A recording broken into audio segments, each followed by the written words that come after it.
Durante décadas nos contaron una sola versión. Adolf Hitler murió en su búnker de Berlín el 30 de abril de 1945, cuando la guerra ya estaba perdida. Un disparo en la sien, un cuerpo quemado y el fin del dictador más temido del siglo XX. Pero, ¿y si todo no fuera tan cierto como nos dijeron? Documentos secretos, testimonios de espías y hasta archivos desclasificados sugieren otra historia. Una historia llena de silencios, contradicciones y misterios. Hoy vamos a explorar lo que se oculta tras la muerte de Hitler. Lo que no aparece en los libros oficiales. Las mentiras, las dudas y las teorías que todavía siguen dividiendo a historiadores y expertos. Porque quizás el final de Hitler no fue tan claro como siempre nos hicieron creer. Ahora sí, empecemos desde el principio. En abril de 1945, mientras Berlín ardía bajo las bombas soviéticas, el mundo recibió una noticia que parecía definitiva: Adolf Hitler, el líder del Tercer Reich, había muerto en su búnker. Según la versión oficial, el 30 de abril, rodeado de un puñado de oficiales leales, tomó la decisión de acabar con su vida antes de caer en manos del enemigo. La imagen transmitida fue la de un dictador vencido, encerrado bajo tierra, que se disparó en la cabeza y ordenó que su cuerpo fuese quemado para que jamás fuera exhibido como trofeo. Esa historia fue repetida durante décadas como un hecho incuestionable, enseñada en libros de historia y aceptada como el cierre definitivo de la Segunda Guerra Mundial. Sin embargo, desde el primer momento comenzaron a aparecer grietas en esa versión. Los testimonios de los supervivientes del búnker no coincidían entre sí. Algunos aseguraron haber escuchado un disparo y luego visto el cuerpo de Hitler en el sofá, otros afirmaron que se había envenenado con cianuro, y algunos decían que había hecho ambas cosas. El caos de esos días hacía imposible tener un relato claro. La artillería soviética golpeaba sin descanso, las comunicaciones se habían roto y la ciudad se derrumbaba sobre sí misma. En medio de semejante escenario, ¿qué tan fiables podían ser los recuerdos de unos pocos testigos atrapados en los últimos días del Reich? Los soviéticos fueron los primeros en entrar al búnker y revisar lo que quedaba. Pero en lugar de encontrar un cadáver identificable, hallaron restos calcinados e irreconocibles. La supuesta identificación de Hitler se basó en un par de piezas dentales que, según ellos, coincidían con registros de su dentista personal. Más allá de eso, no había pruebas sólidas, ni fotografías claras, ni exámenes médicos concluyentes. Era un final demasiado rápido para un personaje cuya muerte debería haber sido documentada con precisión absoluta. Y aquí surge la primera gran sombra: la Unión Soviética no solo no confirmó de inmediato la muerte de Hitler, sino que su propio líder, Stalin, sembró dudas. Ante sus aliados occidentales declaró que Hitler había escapado, y que probablemente se encontraba escondido bajo la protección de Estados Unidos o del Reino Unido. La pregunta inevitable es, ¿por qué Stalin haría circular semejante idea si supuestamente tenía los restos en sus manos? ¿Fue un juego de propaganda, un intento de manipular a la opinión mundial, o realmente carecía de pruebas concluyentes para asegurarlo? Los rumores se multiplicaron. Al poco tiempo, comenzaron a circular informes de submarinos alemanes que habían partido hacia Sudamérica en los últimos días de la guerra. Se hablaba de la costa argentina, de Paraguay, de Chile. Era un hecho comprobado que varios jerarcas nazis encontraron refugio en esa región en los años posteriores. ¿Podría haber sido Hitler uno de ellos? La sola posibilidad encendió la imaginación del mundo. Mientras tanto, los servicios de inteligencia occidentales tampoco estaban convencidos.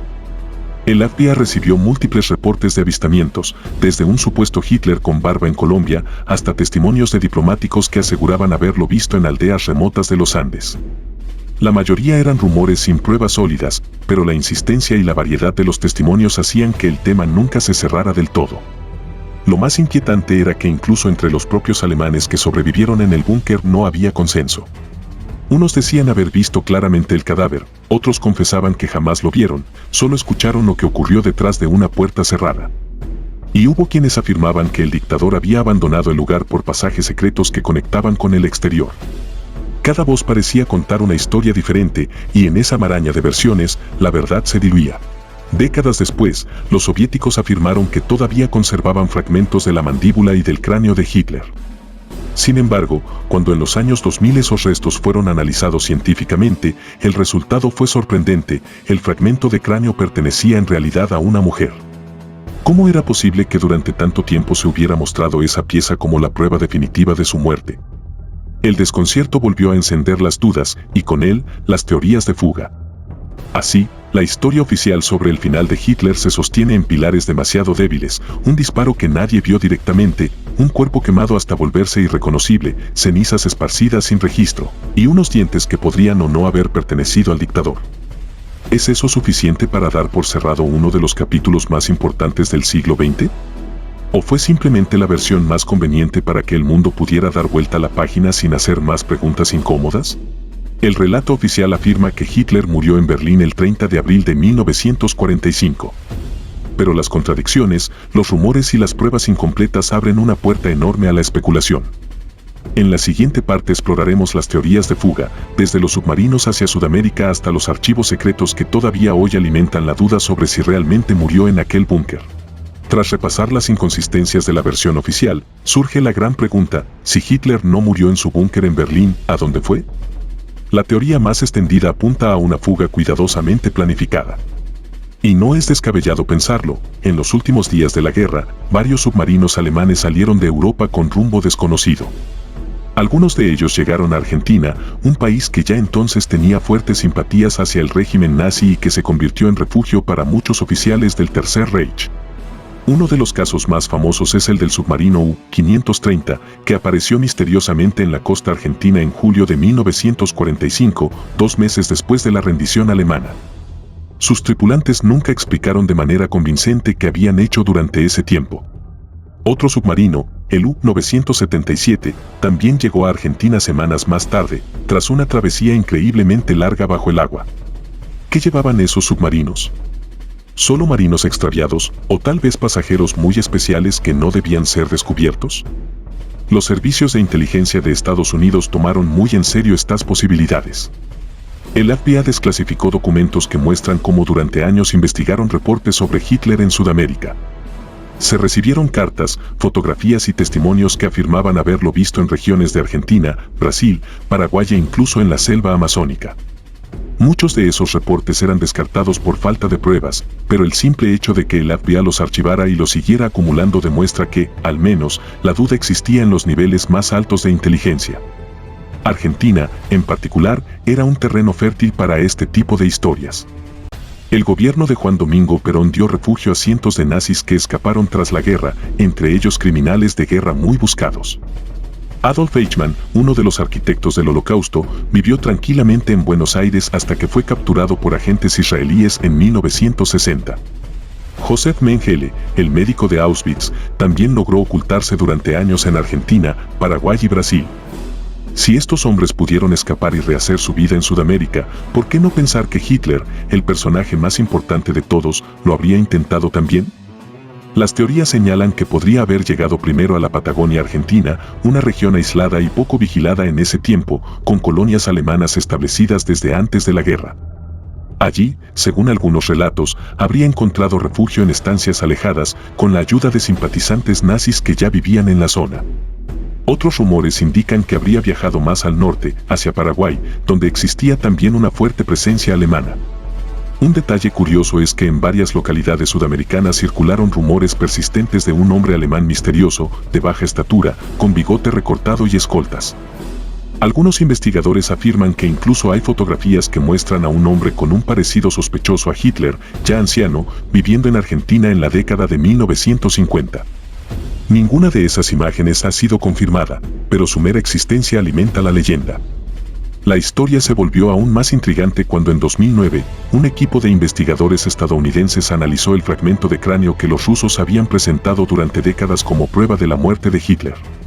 El análisis de ADN concluyó que ese cráneo pertenecía a una mujer menor de 40 años. La revelación fue un golpe devastador para la versión oficial. ¿Dónde estaba entonces el verdadero cuerpo? ¿Por qué los soviéticos habían protegido tanto un supuesto resto que ni siquiera pertenecía a él? Otro elemento a tener en cuenta es la llamada Operación Odessa, una red secreta que ayudó a cientos de nazis a escapar de Europa después de la guerra, proporcionándoles documentos falsos, rutas seguras y contactos en Sudamérica. La existencia de esta operación es un hecho histórico comprobado. Si tantos oficiales pudieron huir gracias a esa red, es tan improbable que Hitler, con todos los recursos que aún tenía a su disposición, hubiese hecho lo mismo. Por supuesto, los historiadores más convencionales descartan estas teorías y mantienen que Hitler murió en Berlín en 1945. Sin embargo, las pruebas que sostienen esa conclusión son débiles, mientras que las lagunas y contradicciones siguen acumulándose. Cada nuevo documento desclasificado, cada informe extraño, cada fotografía borrosa refuerza la idea de que la historia no está tan clara como se nos contó. El mito de Hitler en Sudamérica se mezcla entre realidad y ficción. Hay quienes aseguran que vivió sus últimos años en la Patagonia, en medio de montañas y lagos, protegido por comunidades alemanas leales al nazismo. Otros creen que se trasladó a Paraguay, donde incluso se hablaba de una residencia fortificada en la selva.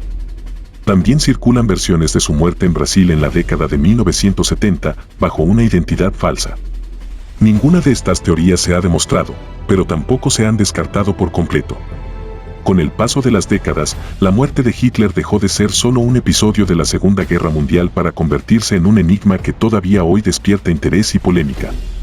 La versión oficial afirma que murió en el búnker en abril de 1945, pero como vimos, los huecos en la historia son tan grandes que han dado espacio a todo tipo de teorías. Algunos sostienen que el mito de su fuga fue alimentado por la propia Unión Soviética como un recurso de propaganda. Al insinuar que Hitler había escapado, Stalin mantenía vivo el fantasma del nazismo y justificaba la expansión soviética en Europa del Este. En esa línea, muchos historiadores creen que toda la confusión se originó por el secretismo soviético y por su interés en sembrar dudas en los aliados. Pero aunque esa explicación parece lógica, nunca se ha podido borrar del todo la sombra de la incertidumbre. Por otro lado, los documentos desclasificados en Estados Unidos muestran que, al menos durante una década, la posibilidad de que Hitler estuviera vivo fue considerada seriamente. Los informes del FBI, las cartas de informantes y las investigaciones en Sudamérica son prueba de que la pregunta nunca fue completamente cerrada. Y aunque los expertos actuales aseguran que la mayoría de esas pistas eran falsas, lo cierto es que el tema estuvo sobre la mesa mucho más tiempo del que solemos imaginar. El misterio creció aún más cuando la ciencia comenzó a involucrarse. El análisis de ADN del cráneo conservado por los rusos, que resultó pertenecer a una mujer, dejó en evidencia que las pruebas que durante medio siglo habían servido como base del relato oficial no eran fiables. Esa revelación, lejos de aclarar, hizo que la polémica volviera a encenderse con fuerza.